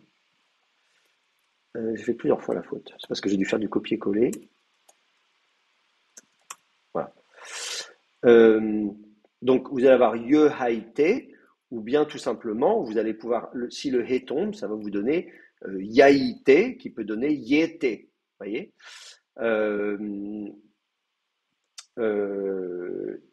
Et donc ici, dans le Targum, on a bah là, on est à l'accompli, évidemment. Alors, il n'y a pas de vaïktol, hein, effectivement. Donc, par rapport à l'hébreu, on a du vaïktol, donc on part sur le yiktol avec le vav. Je vous ai dit, en araméen, il a pu exister peut-être une forme de vav consécutif. On en discute, la stèle de Teldan, tout ça, je vous avais dit la dernière fois. Mais à ce stade-là, quand on est à l'époque des Targum, on n'a plus du tout. Donc là, on a juste un accompli. Et donc, voilà. Donc, il faut retourner, ici, avec la forme, voilà, à l'accompli, Haïti. Alors, il y a un autre problème aussi, c'est que tout ce hé des formes causatives, en araméen tardif, le hé va s'amuir et va avoir tendance, donc je vous dis, d'une part, souvent on ne l'écrira pas à l'inaccompli, il sera assimilé, enfin même pas, c'est un amuissement, donc il va tomber, mais à l'accompli, il va être écrit souvent avec un aleph. Et je me demande si on n'a pas ça même, est-ce qu'on n'a pas déjà ça en araméen biblique? Je le dis, moi, c'est comme ma note 1, là, note 1, note 2, je vais vérifier. Voilà, vous voyez, la préformante hé peut être affaiblie et notée aleph. Et la préformante du causatif peut être notée shin au lieu de hé. Donc ça, effectivement, donc les notes sont importantes pour le dire. Il faut que vous sachiez que vous pouvez avoir aussi un shafel au lieu d'un hafel, c'est-à-dire que la préformante du causatif c'est un shin, ou bien si la préformante c'est un hé, elle peut être affaiblie et notée aleph. Et je me demande si on n'a pas ça déjà en araméen biblique. Et donc ça veut dire qu'au lieu d'avoir du coup hartev, vous aurez artev. Vous voyez? Et donc, au lieu d'avoir, dans le paradigme de Hata, au lieu d'avoir Haïti, vous aurez Haïti. Donc là, tout ça, c'est très compliqué pour vous. Hein. Je me mets à votre place. Ça fait beaucoup d'un coup. Donc, je résume. On a une forme causative dont la préformante est censée être un Hé, mais qui s'est affaibli en Aleph. Ensuite, on a un verbe qui est à première radicale yod, non, le verbe ata, pardon, qui est un verbe à première radicale aleph, mais qui va aussi s'amuir, et donc c'est compliqué. Et il va y avoir des confusions avec les verbes période, parce mais vous l'avez aussi en hébreu en même temps. C'est pareil, pensez à tse, voilà, le verbe yatsa, sortir, vous dites tse, vous dites shev, donc on ne sait plus très bien. Et donc vous avez aussi des phénomènes comme ça en hébreu biblique où vous avez des confusions de verbes période enfin de première radicale faible. Voilà, donc vous avez des confusions de ce type. En hébreu malheureusement. Donc voilà, vous allez avoir du coup une confusion et vous allez vous retrouver avec un yod comme si c'était un verbe période. Et ensuite, vous avez votre tav qui est le seul survivant de votre racine. Il vous reste le tav au milieu. Et puis à la fin, la troisième faible qui était un yod qui est tombé. Il y a une voyelle qu'on écrit avec une mère de lecture yod. Mais le yod que vous voyez est une mère de lecture et n'est pas la troisième radicale. Voilà. Et puis vous avez une contraction de la Le aleph n'est pas le aleph de la racine, on est d'accord. C'est le aleph de Et le aleph n'est pas le aleph de la racine non plus. Le aleph n'est pas le aleph de la racine, c'est le aleph de la préformante hé qui s'est affaibli. Oui, je comprends, c'est un cauchemar. Je me mets à votre place. Vous avez beaucoup de courage d'apprendre l'araméen. Non, c'est vrai. Alors, évidemment, on s'y fait. Je ne sais pas quoi vous dire, si ce n'est qu'on s'habitue. Surtout que c'est un verbe très fréquent, le verbe ata. Et donc, voilà, ça devient après, on se pose plus trop la question. Mais voilà. Donc, je résume. Vous avez un verbe à l'accompli causatif. Le hé de la préformante s'est affaibli en aleph. Le aleph n'est pas le aleph de la racine, mais l'aleph de la préformante. Le aleph de la racine a été confondu avec une racine période, et donc vous retrouvez avec un iode, mais qui n'est plus prononcé parce qu'il y a contraction de la diphtongue. Le taf, pas de problème. Et à la fin, pareil, contraction de la diphtongue. Et en i, ça pourrait être un et aussi d'ailleurs. Je ne serais pas choqué si je voyais un serré au lieu d'un rirek. Et donc une aire de lecture iode. Bon, voilà. Donc c'est faire venir. Et fit venir Yosef, donc Joseph fit venir. Est-ce que ça va pour vous? C'est compliqué, hein? Mais bon, vous pourrez revoir ça tranquillement. Vous pourrez digérer et revoir ça tranquillement chez vous.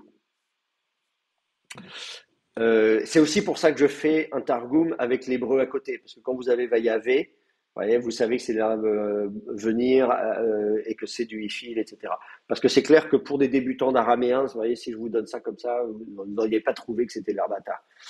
Là, c'est vraiment. Donc là, voilà, ça vous met la puce à l'oreille. La traduction, juste une question, la traduction Targum, il date de quelle époque exactement? Moi, je sais pas. On a eu droit à toutes les théories. Alors, concrètement, hein, l'araméen, c'est du judéo-araméen tardif. Donc, concrètement, le Targum tel qu'on l'a là, il ne peut pas, dater d'avant l'époque romaine tardive ou quelque chose comme ça. Vous voyez, les premiers siècles de notre ère, voilà, on va dire, mais pas non plus le tournant de notre ère. Vous voyez, c'est à partir. Après la Septante? Après la Septante, Ah bah oui, largement, parce que la version grecque, oui. c'est pré-chrétien. Bon, il peut y avoir on peut se poser la question pour certains livres traduits en grec au tournant de notre ère, pour la version grecque. Quand on dit la Septante stricto sensu, c'est-à-dire les Septantes, c'est-à-dire le Pentateuque, la Torah, ça, voilà, on dit 3e siècle avant notre ère, c'est la lettre d'Aristée, Philon d'Alexandrie, etc., qui nous en parle. J'ai fait un cours là-dessus ce semestre dernier, si ça vous intéresse, la Torah de Moïse, donc vous pouvez le regarder. Mais ensuite, d'autres versions grecques de livres, on en fait régulièrement. On appelle ça de façon abusive la Septante, comme si c'était le même projet éditorial, alors que c'est pas du tout les Septantes, ça n'a rien à voir. Et ça a été fait par d'autres personnes à d'autres époques, et ça peut être très tardif. Donc il y a des livres, des versions grecques, on se demande si c'est 1er siècle avant Jésus-Christ ou même 1er siècle de notre ère. Voilà. En tout cas, c'est plus ancien. Ce qui est sûr, c'est que il est évident qu'au tournant de notre ère, on avait quand même beaucoup de choses en grec. Alors que là, les Targums, on en avait aussi. J'en ai parlé, hein. Là encore, la première séance, j'ai parlé des Targums. J'explique qu'on a des Targums à Qumran, donc on sait que ça existait avant, les Targums dont on dispose, mais que ceux-ci sont effectivement un peu plus tardifs. Voilà. Donc voilà. Et puis là, on a des manuscrits de toute façon qui n'arrivent pas tout de suite. Je me dépêche parce que j'aimerais quand même, je vois l'heure qui tourne, j'aimerais quand même qu'on finisse le verset 2. Été Yosef, donc Joseph fit venir, Yat Tifhod. Alors, Yat, ça c'est aussi un terme très fréquent en araméen, il faut que vous le connaissiez. C'est l'équivalent c'est un marqueur d'objet direct, donc comme vous avez et en hébreu. Donc voilà, c'est comme vous avez et en hébreu, vous pouvez avoir Yat en araméen, vous pouvez aussi avoir Itai, It. Itai, c'est yesh, normalement, l'équivalent de yesh en hébreu. Mais je vais vous montrer ça. Donc, vous pouvez avoir it, écrit comme ça. It ou itai, qui est donc une particule d'existence. Et vous allez avoir yat comme particule qu'introduit l'objet direct. Donc it et yat, il faut les euh, euh, voilà. Et à chaque fois qu'il indique l'existence. L'essence, qu'est-ce qu'ils disent? Oui, c'est ça. Euh, ouais, bref. Enfin, du coup, yat, ils ne le disent pas comme utilisé comme. Attendez. Voilà, c'est ça que je cherchais. Parce que même si évidemment on comprend que it et yat sont liés, yat est utilisé après comme introduisant l'article. Ça n'apparaît pas dans les phases les plus anciennes de l'araméen. Je ne me souviens pas l'avoir vu en araméen ancien, mais sinon on le trouve très fréquemment après. Euh, et, euh, et donc, euh, voilà, vous avez yat, hon, même vous pouvez mettre un, un pluriel, un pronom suffixe, comme vous avez sur et en hébreu évidemment, et hen, etc., etc. Otam, euh, vous avez toutes ces possibilités-là. Bon, je ne sais pas trop quoi vous dire. Bon, voilà. Donc, là, au niveau de la syntaxe, c'est pas très compliqué pour vous, yat. Si de dire que vous pouvez avoir la forme contracte, la itai en hébreu ou la it, il n'y a pas, et ça va donner late, qui peut se contracter en araméen. Mais là, c'est pas, de toute façon, voilà, on n'est pas concerné ici. Voilà, ça se traduit pas, du coup, ça indique l'objet direct. Vous avez fait de l'hébreu, donc dites-vous que c'est l'équivalent de et. Voilà, yat, vous l'avez d'ailleurs en hébreu, vous avez et dibatam, et donc vous avez et tivron, donc le tiv qu'on avait déjà vu, me semble-t-il, précédemment euh, dans le texte, je crois. Non, ou peut-être pas. Enfin bref, donc qui est l'équivalent du mauvais rapport. Euh, alors, vous avez Bishan, qui est l'équivalent de Ra en hébreu, vous voyez, Ra'a. Alors, c'est pareil, il faut connaître ce terme. C'est Be'ish, en fait, la racine est, je vous le dis parce que c'est pareil, vous ne pourrez pas le deviner. C'est la racine Bet Aleph Shin. Donc, dans la racine, vous avez un Aleph en milieu, et que le Aleph va avoir tendance à tomber. Et au lieu de dire Be'ish, vous allez dire Bish.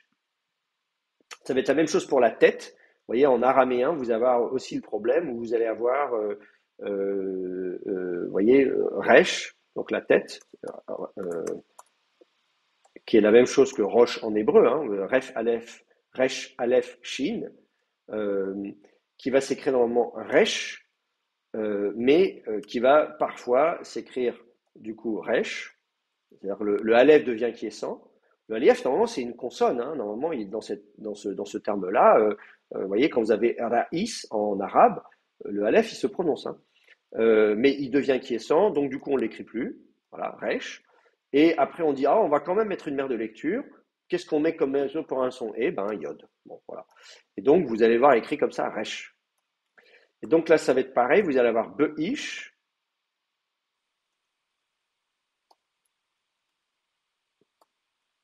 Primitivement. Le Aleph va tomber. De Beish, on va passer à Bish. Enfin, d'abord Bish écrit comme ça. Et puis après, on se dit, ah, bah, on va quand même mettre une mère de lecture. Et donc, on va l'écrire comme ça. Donc, le problème, c'est que si vous regardez Bish, si vous regardez dans un dictionnaire, Bet Yotchin, vous ne le trouverez pas. Vous voyez, bon, sauf si le dictionnaire est gentil. Moi, je sais pas. Bon, de toute façon, dans le Halot, je sais plus combien de temps, à cette époque-là, faut regarder, voilà. Il faut regarder à Bet Aleph Shin, donc la racine, être mauvais, etc. Donc une racine qui existe par ailleurs en hébreu, mais vous allez le trouver en araméen. Voilà, le verbe être mauvais, etc., etc. Bon, voilà. Donc cette racine, on la connaît. Mais évidemment, quand vous lisez les Targums là comme ça, vous voyez écrit biche, bicha, voilà, si vous ne connaissez pas. Alors c'est un terme très fréquent. Donc ça, vous pourrez le retrouver assez facilement. Et après, je pense que le cal est quand même très gentil, que si vous mettez Bet Yod Shin, voilà, il est très gentil. Voilà, biche, il vous renvoie à la racine be'ish, et pareil à l'adjectif. Vous avez le verbe et l'adjectif. Donc c'est quand même, voilà, il est gentil. Il met les deux, etc. Voilà, bon. Et surtout, voilà, il sait que la racine, c'est bet aleph shin, le verbe qui est attesté, etc. Où là, le aleph peut être prononcé, évidemment, s'il est entre deux, enfin, ça dépend des circonstances, évidemment, il va pas toujours devenir quiescent. Voilà. Donc, pour Be'ish. Et puis ensuite, là, Avuron, bah, là, c'est Av, le père de eux, à leur père. Donc, Av, on a déjà dit, c'est Avu quelque chose, à l'état construit, en arabe, hein, Abu, etc. Donc, on en a déjà parlé. Et puis voilà. Bon, des questions sur la fin du verset? Je voulais vraiment finir, je sais que là, il faut qu'on s'arrête, mais si vous avez une question, je peux encore y répondre. Le terme avant le Bisha, là, c'est Tifran, Ah oui, Tiv. il veut dire quoi?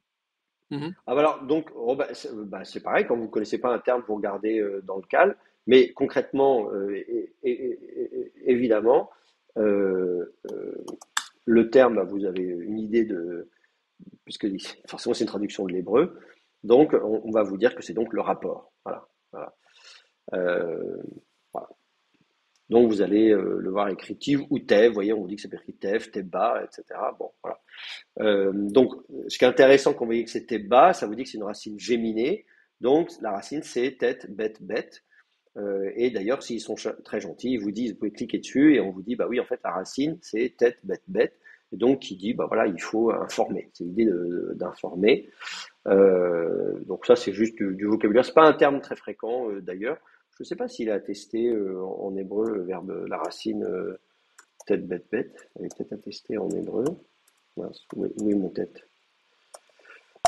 Non, bon, on l'a pas. Bon, voilà. Donc là, c'est juste une question de vocabulaire. Il n'y a rien de très compliqué. Et puis le hon à la fin, bon, bah, ça, c'est les pronoms suffixes. Voilà, vous avez le hon ici, le hon là. Là, il n'y a rien de particulier. D'accord? C'est bon pour vous? Bon, voilà, je sais que c'est difficile parce C'est bon, merci. on fait un peu tout à la fois, mais comme je vous dis, mon but, c'est dans quelques heures seulement de vous donner un maximum d'outils pour qu'ensuite vous puissiez être autonome sur les textes.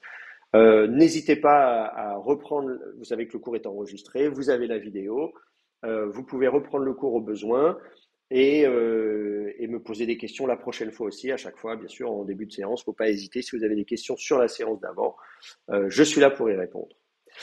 Voilà. Donc, il est tard, on est tous très fatigués, mais très contents d'avoir fait de l'araméen. On est plus intelligents ce soir en se couchant. Et puis, je vous souhaite donc un bon travail, une bonne soirée. On se retrouve, je ne sais plus quand, mais dans 2 semaines, j'imagine. Les dates sont en ligne pour la suite de ce cours d'araméen. J'espère qu'on pourra aller un peu plus vite pour les versets qui suivent. Ce serait bien de faire autre chose que ce texte dans le semestre, mais en même temps, je comprends qu'à ce stade, on fait tout à la fois, donc c'est beaucoup d'informations, donc il faut y aller petit à petit. Merci de votre présence, ça me fait toujours très plaisir de vous voir, et aussi à ceux qui allument leur caméra, comme ça je me sens un petit peu moins seul, ça me fait plaisir. Et travaillez bien, et au plaisir de vous revoir très bientôt.